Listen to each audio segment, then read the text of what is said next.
Well, Grant, a point. Do you feel it could have maybe should have been 3? Yeah. We've said this now for the past 3 weeks, haven't we? 3 draws.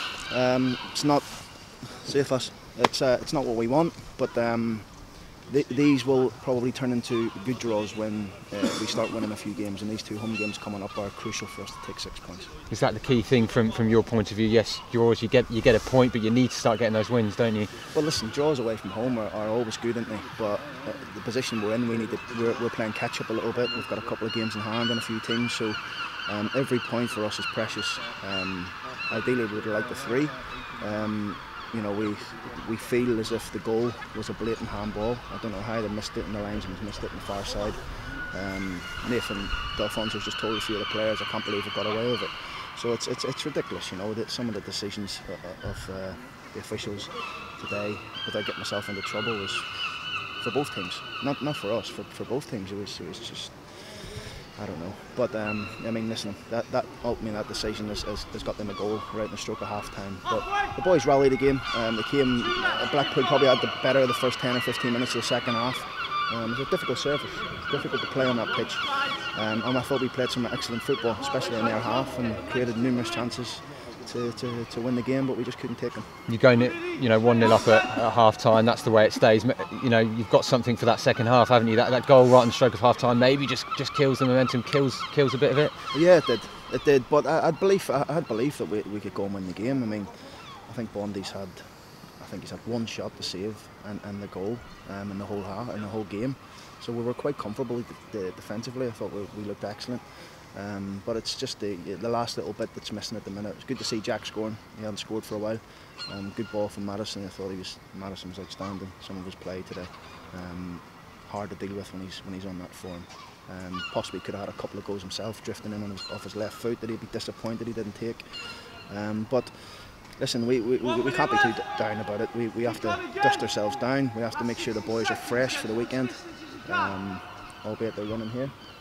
So we've got to keep them fresh. We've got to get them ready for these two games coming up. Just thinking back to that first half when it was 1-0, I know there weren't clear-cut chances, but those 2 crosses that were fizzed across the goal, you just want someone, don't you, at that back post at that moment? We do. We're getting there. We'll get there. You know, listen, these points, I believe, will turn out to be good points come the end of the season for us. But we have to capitalise now. We have to take advantage of these next 2 home games. You know, Saturday, Tuesday. Huge games for us. We need everybody coming to get behind us, because this could be the making or breaking of our season, really. These 2 games coming up, 6 points puts us right back in the hunt for chasing down that top 6 and beyond. Do you feel in the second half Blackpool maybe woke up a bit? Ryan certainly in the midfield seemed to have a lot more of the ball compared to the first half, say. I think the ball was just landing around him a lot, wasn't it? And it was just it was one of those games where I was stood on the touchline thinking we're going to score. I could feel it. Every time we attacked, we looked dangerous. I thought Ward and Madison were excellent. I thought Jack Marriott worked so hard, and I thought we were going to score. But we just for whatever reason we didn't get it. But listen, defensively good, but attacking we need to be better. Maybe man of the match. I don't know if you'll agree with this, but your captain Jack Baldwin. Some of those challenges were absolutely stunning, and he was a rock. He was outstanding, and it's a testament to Jack, really, because when he's been out of the team, not once has he sulked, has he come knocked at my door and asked why he's not playing. And he's a top boy, top pro. Some of his challenges, some of his play, some of his aerial challenges really against Gundala, who's a handful. Do you know what I mean? And I thought Jack and Taff both dealt with him very, very well.